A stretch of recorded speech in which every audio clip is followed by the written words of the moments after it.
Hello बच्चों, हम लोग जो है ये उड़ीसा का 2024 वाले जो पेपर था 2 शिफ्ट में हुआ था, तो इन्हीं के क्वेश्चंस हम लोग डिस्कस कर रहे थे ना बच्चों। तो इसमें जो है मैंने इसके पार्ट्स अपलोड करे हैं, तो उसकी अलग से प्लेलिस्ट है उड़ीसा OSSC फार्मासिस्ट एग्ज़ाम 2026 के नाम से बनाई हुई है। ओके, तो क्योंकि क्वेश्चंस आपके जो अपकमिंग जो वैकेंसी आने वाली है तो उसके लिए काफ़ी इंपॉर्टेंट है।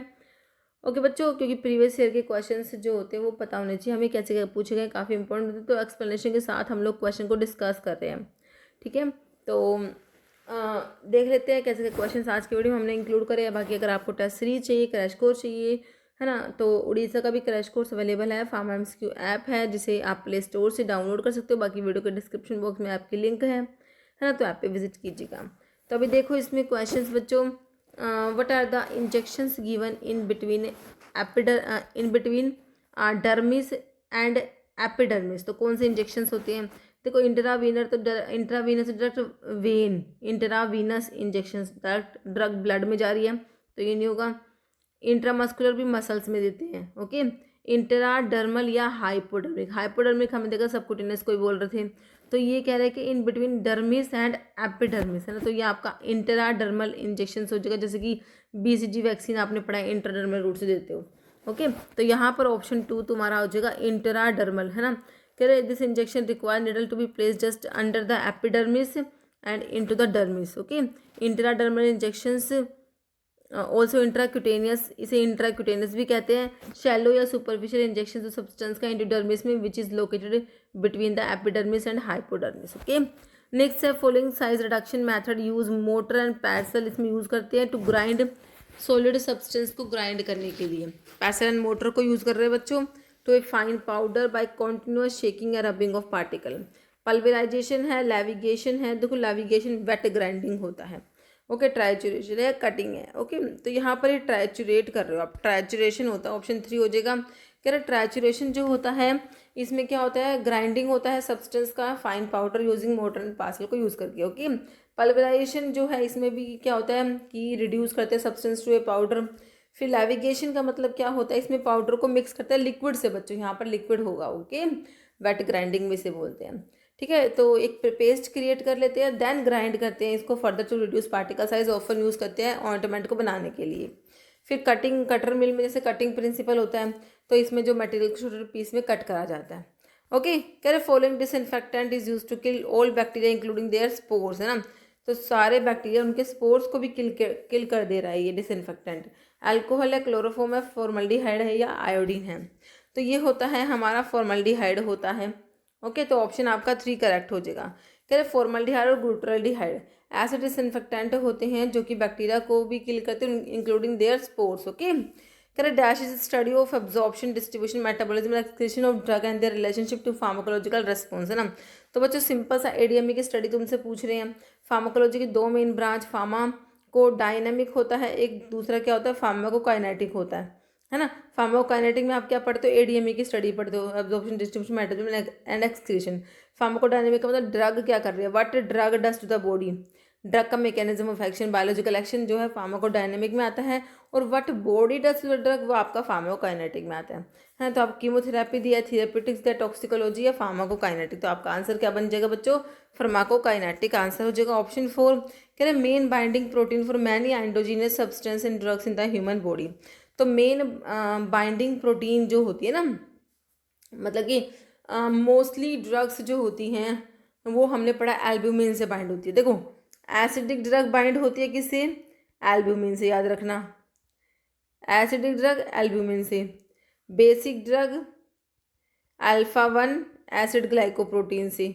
और मोस्टली ड्रग जो होती है बच्चों, मोस्टली ड्रग वो है हमारी एल्ब्यूमिन से ही बाइंड होती है। तो main binding protein for many endogenous substance and drugs in the human body is albumin. Ferritin जो होता है बच्चों ये क्या है, स्टोरेज प्रोटीन होता है। आयरन जो होता है फेरेटिन की फॉर्म में स्टोर होता है। मायोग्लोबिन जो है मसल्स में होता है। एक्टिन आपके कॉन्ट्रैक्टाइल प्रोटीन में, एक्टिन, मायोसिन, ये कॉन्ट्रैक्टाइल प्रोटीन्स होते हैं।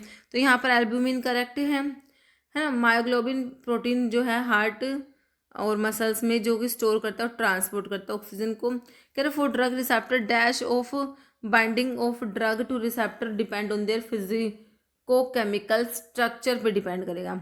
एफिकेसी का मतलब होता है ड्रग ने कितना रेस्पॉन्स प्रोड्यूस करा। एफिनिटी मतलब कि रिसेप्टर से बाइंड करने की एबिलिटी ड्रग की।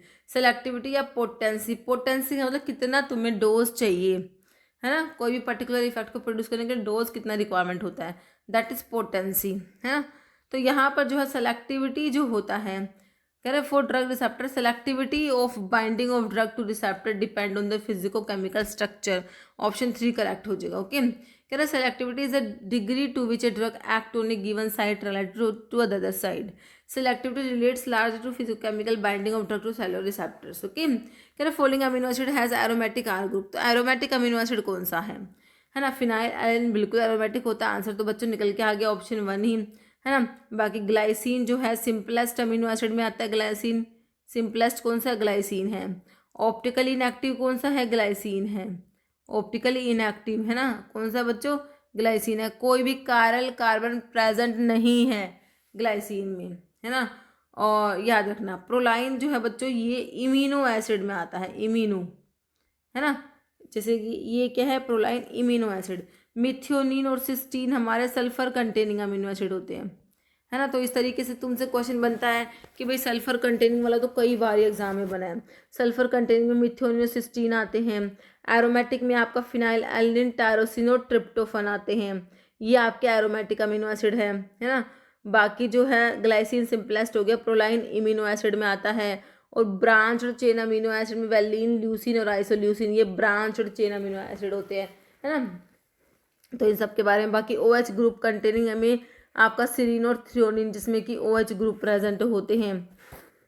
तो ये सब हमें याद रखना है क्योंकि इसके ऊपर क्वेश्चन बनता है। तो यहाँ पर फिनाइल एलानिन हो गया। तो जो हमारे अमीनो एसिड के बारे में लिखा हुआ है बेसिक में HAL होता है, HAL से 3, हिस्टिडीन, आर्जिनिन और लाइसिन होते हैं। एसिडिक में glutamic acid, aspartic acid, sulphur containing में तुमको पता है मिथ्योनिन, सिस्टीन।